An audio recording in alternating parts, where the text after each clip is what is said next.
So I decided to do something really different this week, and I've done 4 short videos covering some important issues in labor relations.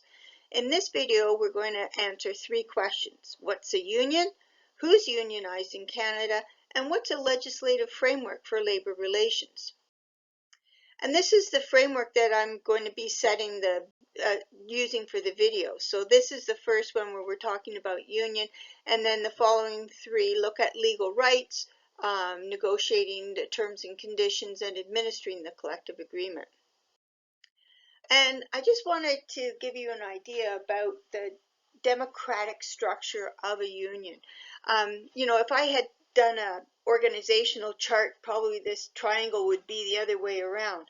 But the members of the union are seen as being the power in the union. And they are the ones who decide who's going to be representing them on the executive for their local union.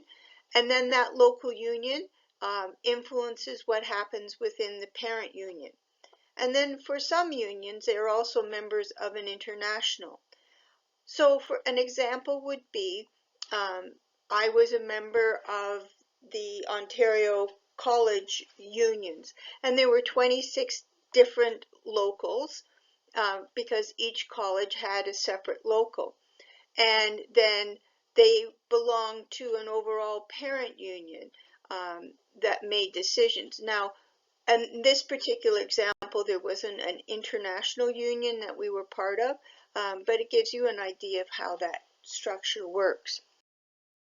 So how many people are unionized in Canada? Well, 31% of the workforce. So 69% have decided not to be unionized, but 31, and that's stayed pretty steady for a long time. Although there has been some uptake in the union rates as of late, which is kind of interesting. So you can see that there's been this decline over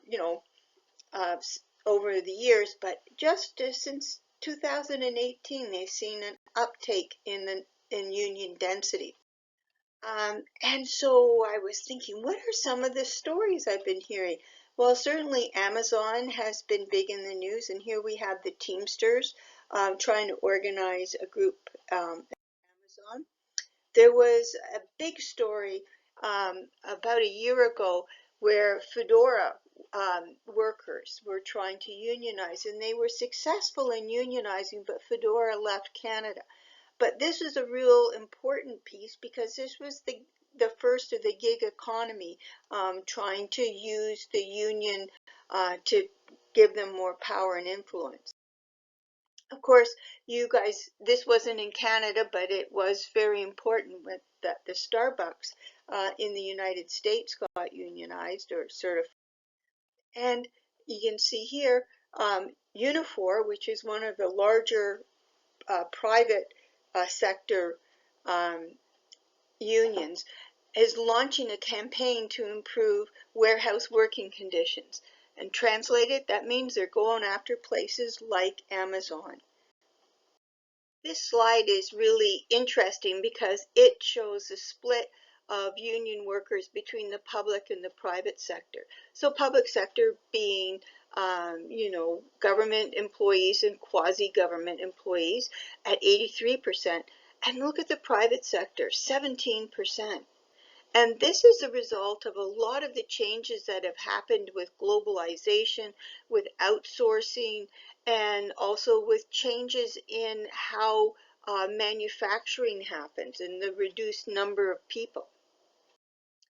And you can see on this chart, it shows for different industries what percentage of the workforce are unionized. So at one end, you've got education at almost 75%.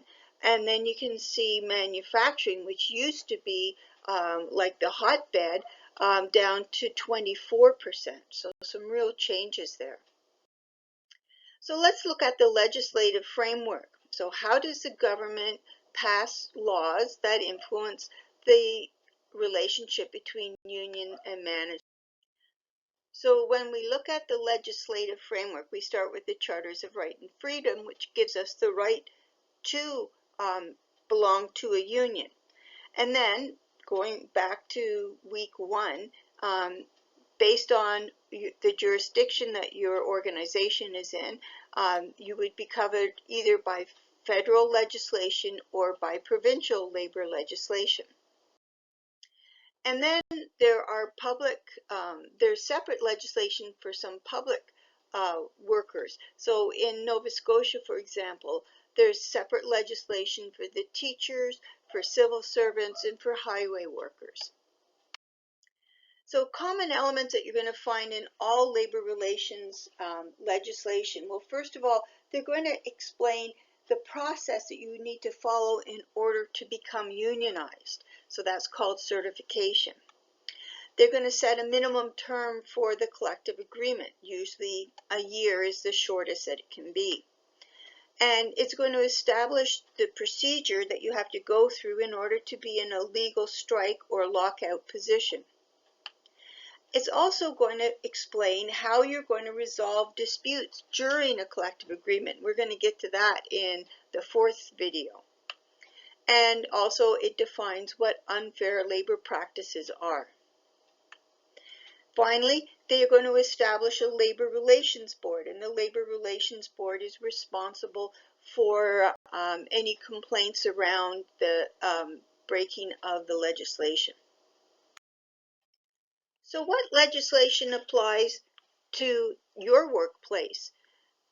Get on Google, check it out, and bring an answer to that question to our facilitated discussion this week.